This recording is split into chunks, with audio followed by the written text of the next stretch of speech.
Bem-vindos a O Debate, o nosso espaço onde cruzamos diferentes perspectivas sobre os matérios mais complexos das relações humanas.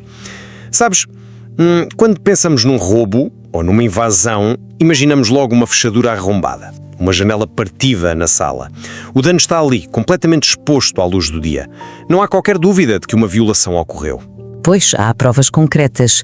A desordem é visual, é inegável para qualquer observador que passa ali pela rua. Exatamente, é palpável. Mas quando entramos no território das relações íntimas, seja no seio familiar ou num casamento, e nos deparamos com a mentira compulsiva, essa clareza desaparece por completo. É quase como um crime perfeito, não é? O roubo acontece mesmo à frente dos nossos olhos, mas o que é subtraído não é todo um objeto físico. É a nossa realidade, a própria percepção da realidade da vítima. Nem mais, é a sanidade da pessoa. A vítima começa a achar que está literalmente louca antes sequer de desconfiar da pessoa que tem ao lado a dormir na mesma cama. É uma dinâmica fascinante. A teia da mentira torna-se tão densa, tão embranhada no cotidiano, que o óbvio se torna invisível. E é um processo, extremamente insidioso. Hoje vamos explorar a fundo a anatomia da mentira compulsiva, a mitomania, especificamente dentro das nossas relações mais próximas. E a grande questão que temos de dissecar hoje, a partir do nosso material de base, é esta. Devemos compreender a mentira compulsiva fundamentalmente como um mecanismo de sobrevivência trágico, fruto de uma psique ferida, ou pelo contrário, como uma arquitetura ativa de controlo e de destruição psicológica do outro. Essa é mesmo a linha de fratura essencial aqui. E as implicações de escolhermos olhar para o problema de um lado ou do outro ditam completamente a forma como as famílias e os parceiros sobrevivem, ou, bem, como muitas vezes não sobrevivem a esta dinâmica tóxica.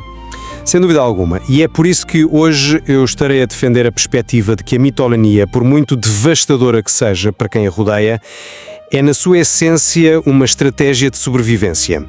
Vou argumentar que está profundamente enraizada em traumas de infância e que provoca adaptações neurológicas perfeitamente reais. É tipo uma espécie de amputação silenciosa da empatia, motivada por um medo visceral do abandono. Exige uma análise sistémica e empática. E eu, vou assumir a posição contrária neste debate. Vou defender que, independentemente da sua origem ou do trauma subjacente ou até da biologia, a mentira compulsiva opera na prática como uma ferramenta implacável. É uma transferência de fardo moral. É um mecanismo que aniquila ativamente a identidade das vítimas só para preservar a autoimagem frágil do mentiroso. Para mim, a separação radical é quase sempre a única via racional. Então vamos começar por estabelecer as nossas fundações e tentar perceber o mecanismo base de quem mente. Do meu ponto de vista, para compreendermos verdadeiramente o mentiroso compulsivo, temos de recuar, temos de ir até à sua infância emocional. Certo, procurar a raiz. Exato. A mentira patológica não nasce do nada e certamente não nasce de uma maldade pura ou maquiavélica. Nasce como um escudo de cartão. Imagina uma criança que muito cedo aprendeu que dizer a verdade resultava invariavelmente em dor ou rejeição imediata. Pois, o ambiente de condicionamento clássico da psicologia? Sim. Pode ser um pai que só demonstrava afeto perante um desempenho escolar perfeito, por exemplo, em ensinar àquela criança que o amor é sempre condicional, ou uma mãe que usava a sua própria fragilidade emocional para punir a realidade, percebes? Fazendo a criança sentir que a verdade desestabilizava a casa. Essa criança cresce e continua a usar este escudo rudimentar para tentar travar as balas de canhão da intimidade na vida adulta. Eu percebo perfeitamente o apelo de olhar para a criança interior ferida. Traz-nos uma narrativa muito compassiva e, de certa forma, poética. Mas repara, não é só psicologia abstrata. A biologia acompanha o trauma de uma forma muito concreta.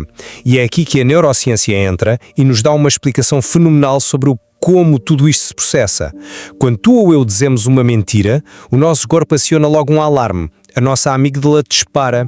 Aquele centro neurológico do medo, certo? Exatamente. Sentimos stress imediato. O coração acelera, começamos a suar, talvez gaguejamos, mas no cérebro do mitómano crónico, essa amígdala deixa literalmente de se ativar perante a falsidade.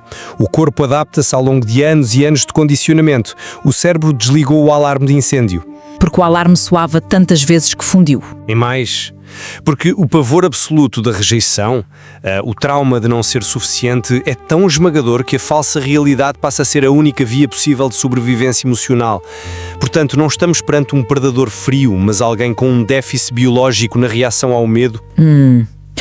A inibição da amígdala explica, de facto, a ausência de stress fisiológico no momento exato em que a mentira sai da boca. Não suam, não tremem, mantêm o contacto visual na perfeição. Eu concedo perfeitamente essa biologia. É um facto científico incontroverso. É, sim. Mas lamento, eu simplesmente não compro a ideia de que a neurociência os isenta da crueldade da execução. Essa biologia passiva, esse alarme fundido, não explica de todo a imensa e quase inesgotável energia cognitiva necessária para sustentar a mentira ao longo de meses ou anos. Está-se a referir-te à manutenção constante da narrativa. Estou a referir-me àquilo que o material chama a arquitetura do controlo. Manter múltiplas realidades paralelas exige um planeamento exaustivo. Pensemos na mentira como a construção de uma casa. O alicerce dessa casa é a grande mentira estrutural. Aquela mentira base que esconde a vergonha maior. Exato. Pode ser uma traição prolongada, um vício oculto no jogo, uma dívida gigantesca. A partir daí, o mentiroso tem de erguer as paredes, que são as dezenas de pequenas mentiras diárias contadas meticulosamente para que ninguém olhe para o alicerce. E depois ainda temos a mobília, sabes? Aquelas desculpas esfarrapadas que servem para disfarçar as rachaduras quando alguém faz uma pergunta desconfortável. É um trabalho a tempo inteiro, sem dúvida. É um trabalho absurdo. Construir e, acima de tudo, policiar esta casa todos os dias. Lembrar-se de qual versão contou a qual pessoa na terça-feira passada. Isso não é um mero tique biológico. Requer uma atenção monstruosa, requer dolo e uma manutenção implacável da narrativa. Espera, deixa-me pegar exatamente nesse teu ponto. Faltou-te um elemento crucial na analogia da casa. O teto. O teto? Sim. O teto dessa casa, como bem sabemos pelas análises clínicas, é a exaustão mental absoluta do próprio mentiroso. Se isto fosse um controle puro, sádico e calculista, por que razão o mentiroso viveria sob o peso de um teto prestes a desabar a qualquer instante? Porque essa é a consequência inevitável de manter paredes falsas? Imagina alguém que se está a afogar. Em pânico cego, debate-se e acaba por puxar quem tenta ajudar para debaixo d'água. Não é um plano de homicídio premeditado, é sobrevivência desesperada, pura e dura. É uma analogia muito forte essa do afogamento, mas vamos analisar melhor o rescaldo. Se essa pessoa que se está a afogar, depois de se agarrar a ti para não ir ao fundo e quase te matar, de repente chegar à margem e começar a dizer aos nadadores salvadores que tu é que a tentaste empurrar para a água, aí a conversa muda radicalmente de figura. Estás a dizer que eles viram o feitiço contra o feiticeiro? Estou a dizer que aí já entramos no controlo e na difamação puramente calculada. E é por isso que, nesta nossa segunda fase do debate, quero focar-me no mecanismo do bode expiatório. Ou seja, momento em que a mentira não é apenas sobre ocultar um erro próprio, mas sobre criar ativamente um culpado externo. Exatamente. O mentiroso compulsivo tem uma autoimagem tão incrivelmente frágil que, para o seu ego não colapsar perante a vergonha iminente, ele precisa de transferir esse fardo moral para as costas de alguém. Lembro-me sempre daquele caso clássico do material, o do João. O caso do vício do jogo. É um exemplo perfeito da escalada familiar. Pois é, o João tem um problema grave de jogo e perde o dinheiro destinado à renda da casa num casino. Quando o pai o confronta sobre o dinheiro desaparecido, o João não entra apenas em pânico e diz que foi assaltado, o que já seria bastante mau. Ele constrói um vilão interno dentro de portas. Ele aponta o dedo à pessoa mais próxima. Sim. Ele diz com toda a convicção do mundo, olhando nos olhos do pai, que a sua irmã, a Maria, lhe implorou pelo dinheiro. Que a Maria, que não tem absolutamente nada a ver com a história, o obrigou a dar-lhe o dinheiro para comprar um vestido de luxo e nunca lhe devolveu. Essa transferência de culpa de facto altera toda a estrutura e a paz daquela família num segundo. Altera e destrói. O João transforma a Maria numa jovem fútil e irresponsável aos olhos da família inteira, e ele próprio assume o papel de vítima benevolente e ingênua. Ele não mente apenas sobre o seu vício, ele reescreve ativamente a identidade da irmã. Isto transforma a mentira numa arma letal de destruição de reputação. Mas repara na ginástica mental incrível que acabaste de descrever. Se a amígdala do João está desativada, para a vergonha no momento exato da mentira, como exploramos, ele consegue atirar a própria irmã para a fogueira sem sentir a empatia e o peso moral que tu ou eu sentiríamos a fazer aquilo. Sim, ele não tem esse filtro ativo. Exato. Eu concordo que é destrutivo para a Maria, claro, mas continua a haver um instinto de sobrevivência psíquica de João e não um ódio genuíno pela irmã. No entanto, a tua menção da Maria obriga-nos a olhar à volta do mentiroso. O João não constrói esta casa de mentiras sozinho num vácuo. A família fornece-lhe o terreno. O terreno da negação e da conivência? Totalmente. Pensemos bem no cenário. Porque é que a família acredita quase sempre no João em vez da Maria, quando muitas vezes as provas matemáticas estão do lado dela? A resposta é dolorosa para qualquer sistema familiar. É aquilo que chamamos de um pacto de conveniência. É mais fácil engolir a mentira pequena do que lidar com o trauma grande. Precisamente. Acreditar na narrativa absurda do vestido preserva a ilusão de que a família está unida e de que as coisas estão normais. Admitir que o João é um mitómano patológico e viciado em jogo exigiria um confronto brutal. Exigiria que os pais questionassem onde falharam na educação. Exigiria internamentos, gritos, muito sofrimento. Portanto, o ecossistema familiar inteiro acaba por escolher uma paz podre. A cumplicidade desta família não mostra que todos, no fundo, se tornam coautores da ilusão. Eu concordo a 100% que essa cumplicidade sistémica existe, é prevalente e é tóxica. Mas quando dizes que a família escolhe a paz podre, eu peço-te que olhemos seriamente para o custo humano dessa mesma paz. Porque o que a família chama de paz é, na verdade, um linchamento moral silencioso para a Maria. A vítima acaba sempre por ser isolada. Pior do que isolada, ela é atirada para debaixo do autocarro por aqueles que deveriam protegê-la incondicionalmente e ela começa a duvidar da sua própria mente. É o fenómeno clássico do gaslighting, a que o nosso material chama a loucura do espelho. Onde a reflexão interna dela começa a ficar totalmente distorcida. Imagina a Maria todos os dias. Ela sabe que é inocente, sabe que é uma pessoa decente e não roubou dinheiro nenhum. Mas de repente ouve a mãe mandar indiretas sobre os seus hábitos de consumo ao jantar, o pai olha para ela com uma decepção indisfarçável, o irmão suspira e faz-se de vítima. Cria-se uma narrativa oficial tão esmagadora que a Maria começa a perguntar-se a si mesma: será que eu lhe pedi o dinheiro e não me lembro? Será que eu sou afinal uma pessoa horrível? É um processo de erosão profunda da própria identidade. Totalmente. E para percebermos como isto pode levar a vítima literalmente à beira de um abismo psicológico, temos de falar daquele estudo caso extremo, o da Ana e do Pedro, o falso fotógrafo de guerra. É o exemplo perfeito do rescaldo destas mentiras no parceiro.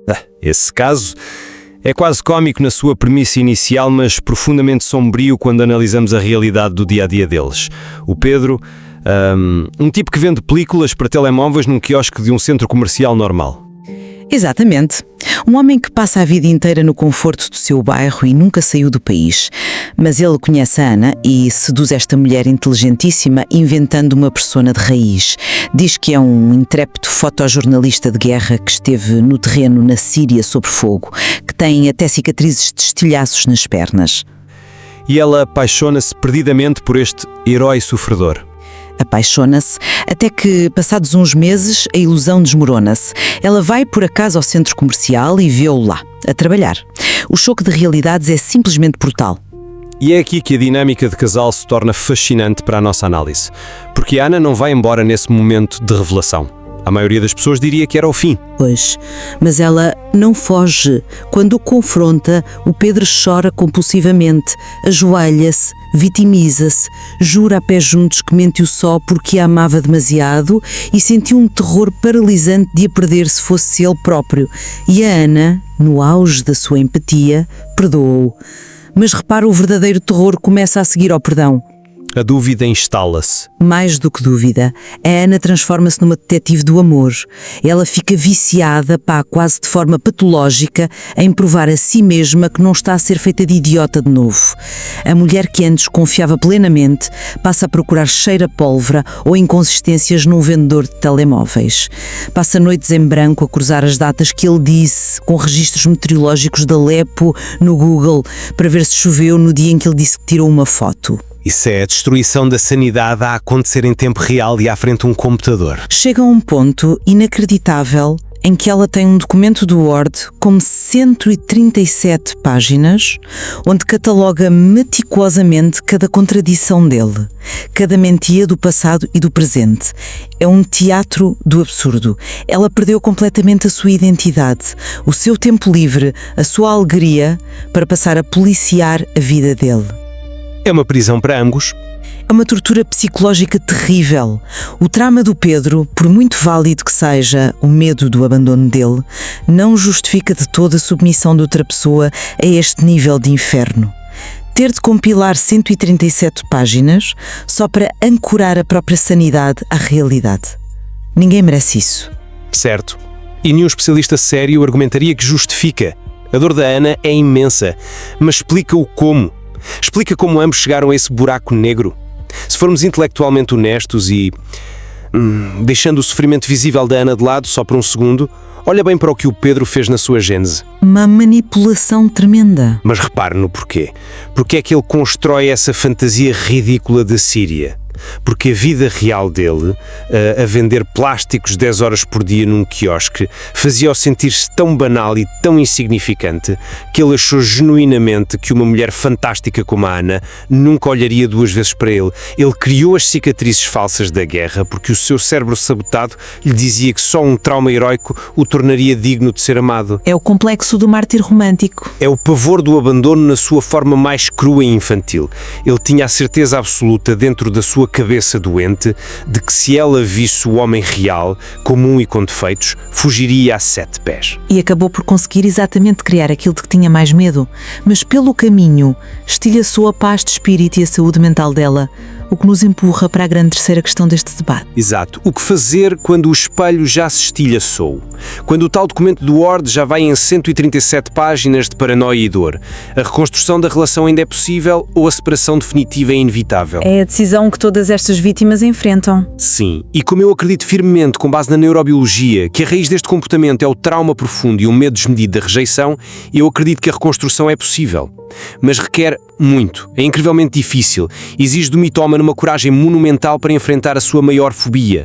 Ele tem de aceitar ficar nu, emocionalmente falando. Despir a persona. Totalmente, tem de abandonar de vez as tatuagens falsas de herói de guerra e mostrar as suas cicatrizes reais e, honestamente, aborrecidas da vida banal. Tem de enfrentar a vergonha verdadeira de ser apenas quem é. E tu achas, sinceramente, depois de analisarmos tudo isto, que uma pessoa que passou a vida inteira a evitar a realidade tem de repente a estrutura psicológica sólida para fazer isso? Acredito que sim. A neuroplasticidade permite-o. Com terapia muito específica e intensiva é possível. Há exercícios clínicos fascinantes na literatura para estes casos. Um deles é a chamada confissão muda. Confissão muda? Como é que se confessa algo sem ninguém ouvir? É exatamente esse o truque. Porque, como falamos da biologia da amígdala, o grande obstáculo é que o cérebro deles associa a verdade a uma ameaça existencial e mortal. Então, o terapeuta passa um exercício. Pede ao mitómano que, sozinho no seu carro ou fechado no quarto, comece a dizer as verdades cruas em voz alta, só para si mesmo. Falar sozinho sobre o que mentiu? Sim. Dizer coisas como: eu não estive na Síria, eu não sou fotógrafo, eu perdi o dinheiro na roleta, a Maria não teve qualquer culpa nisto. O objetivo aqui não é ser ouvido por um juiz moral ou pela vítima, mas fazer com que as próprias cordas vocais do mentiroso vibrem com a frequência da verdade. Qual é a eficácia biológica disso? É fazer com que o cérebro processe o som audível da realidade a bater nos seus próprios tímpanos repetidamente e que aos poucos o cérebro perceba: olha, eu disse a verdade em voz alta e o mundo não acabou. O teto não me caiu em cima e eu não morri. É uma forma de reensinar a amígdala passo a passo, de religar aquelas sinapses empáticas que estavam completamente desligadas pelo trauma. Se ele conseguir reverter o ciclo biológico do medo crónico, a relação pode, pelo menos em teoria, ter uma oportunidade genuína de renascer sob bases reais. Mesmo científico em relação à neuroplasticidade e essa terapia profunda de repetição. Mas eu sou profundamente cética em relação à aplicação prática disto na vida de uma relação onde a confiança já foi dinamitada desta forma. Achas que a vítima não consegue esperar por esse processo? De todo. Para que essa religação neurológica aconteça, a vítima teria de ficar ali, suspensa no tempo, à espera pacientemente que o parceiro religue as sinapses no trânsito, enquanto ela continua a sofrer o rescaldo diário das mentiras antigas. Como já discutimos, as relações humanas não sobrevivem ao policiamento diário. Elas podem sobreviver a verdades muito feias, sim, mas não sobrevivem a uma ilusão estrutural mantida ao longo dos anos. Estás, portanto, a sugerir à Maria, no caso da família, ou à Ana, no caso do parceiro, que simplesmente deitem a toalha ao chão? Que arrumem as malas e partam? Mesmo quando falamos de laços de sangue e familiares inegáveis? Fazer o luto de um irmão ou de uma mãe que na verdade ainda estão vivos? Estou a dizer que a verdadeira libertação emocional não passa por tentar convencer um mentiroso implacável a mudar a sua natureza pela força do nosso amor. E ainda mais grave, não passa por tentar persuadir uma família exausta a abrir finalmente os olhos e a ver a luz da verdade. É uma luta em glória, achas tu? É dar-lhes oxigênio gratuito. Cada vez que a vítima tenta defender-se, cada prova desesperada que a Ana junta nas suas 137 páginas do Word apenas oferece um novo palco montado para o mitómano brilhar. Ele pega nessas provas, distorce a narrativa mais uma vez e diz ao resto da família: estão a ver, ela é que está completamente obcecada por mim, ela é que tem um problema de controle mental, ela é que é louca da casa. Usa a própria defesa da vítima como arma de arremesso. Então, perante esse cenário de bloqueio total, qual é a saída, na tua perspectiva? É o pragmatismo radical puro. Negar a acusação falsa uma única vez, de forma serena e assertiva, perante todos. Documentar apenas o que for estritamente necessário por motivos legais, burocráticos ou financeiros, se houver partilhas ou dinheiro envolvido, e depois virar as costas e sair de cena permanentemente. Fechar o capítulo sem esperar pelo pedido de desculpas. Preferiram aconchegar-se na mentira só para proteger a tal paz podre. A maior epifania para qualquer vítima deste abuso é perceber que a opinião da sua própria família sobre si não lhe diz respeito absolutamente nenhum, especialmente quando essa mesma opinião foi comprada de forma barata com a moeda falsa do mitómano. Retirar o poder à narrativa alheia. Nem mais. A melhor vingança contra quem tenta sistematicamente destruir a tua imagem não é montar uma campanha de relações públicas na mesa de jantar ao domingo. É viveres uma vida tão autêntica, tão livre e inegavelmente feliz longe daquele ambiente tóxico, que os sussurros mesquinhos e as mentiras complexas do passado perdem por completo a sua força gravitacional, tornam-se apenas poeira completamente irrelevante na tua história. É uma visão indubitavelmente dura e cirúrgica, mas percebo perfeitamente o forte sentido de autopreservação por trás dela. Bom, estamos a chegar ao fim do nosso debate de hoje, por isso é o momento ideal para sintetizarmos aquilo que retiramos desta nossa imersão na mente da mentira compulsiva. Vamos a isso. Do meu lado analítico, mantenho a tese central de que a mentira compulsiva é, na sua gênese biológica e psicológica, uma prisão neurológica e emocional aterradora. Nasce não de malícia, mas do medo agoniante de que o verdadeiro eu do indivíduo não é digno de ser amado ou sequer tolerado pelo grupo. Desmantelar ativamente esta arquitetura exige dissecar o trauma inicial, perceber exatamente como a amígdala desligou os úteis avisos de stress ao longo do tempo e promover um esforço gigantesco e compassivo para religar a empatia e a aceitação da própria vulnerabilidade humana. E da minha parte crítica, eu reafirmo que, mesmo aceitando a 100% que a gênese se encontra numa infância fraturada e num sistema biológico tragicamente adaptado ao pavor crónico, o eco prático e letal da mitomania no mundo real é a destruição da identidade do outro, um mecanismo manipulador de transferir ativamente a culpa para os tais botes expiatórios como a Maria serve apenas para sustentar uma autoimagem fictícia à custa da sanidade alheia e pacifica. Para mim, o imperativo moral supremo nesta equação não é tentar curar heroicamente o agressor, mas garantir que a vítima foca a sua energia em proteger a sua própria consciência e não se afunda de mãos dadas com o navio que teima cegamente em não ver a água a entrar pelo convés adentro. Mas, sabes, apesar de termos abordagens muito diferentes sobre a intencionalidade consciente do mentiroso e sobre a real viabilidade da salvação a longo prazo destas relações fraturadas, parece-me que concordamos em absoluto num eixo central de toda esta teoria. Qual eixo? De que a dinâmica prolongada no tempo entre quem mente patologicamente para sobreviver e quem instiga exaustivamente para não enlouquecer cria no seu núcleo um ecossistema sombrio que destrói irremediavelmente ambas as partes. Ninguém sai ileso. Sem dúvida nenhuma, há uma convergência total nossa nessa premissa triste. As relações fechadas, sejam elas profundamente românticas e apaixonadas, como a da Ana e do Pedro, ou de puro sangue partilhado, como o do João e da Maria, raramente terminam de vez apenas por falta de amor entre as pessoas. Terminam de forma muito mais frequente e trágica por um abissal excesso de ilusões. O excesso de ilusões consome a fundação. Consome tudo. Quando a energia cognitiva e emocional diária necessária para um mentiroso manter a parede da mentira de pé, ou a energia gasta pela vítima para policiar essa mesma parede com tabelas de Excel e documentos intermináveis, ultrapassa a capacidade humana e básica de simplesmente existir em paz e sossego.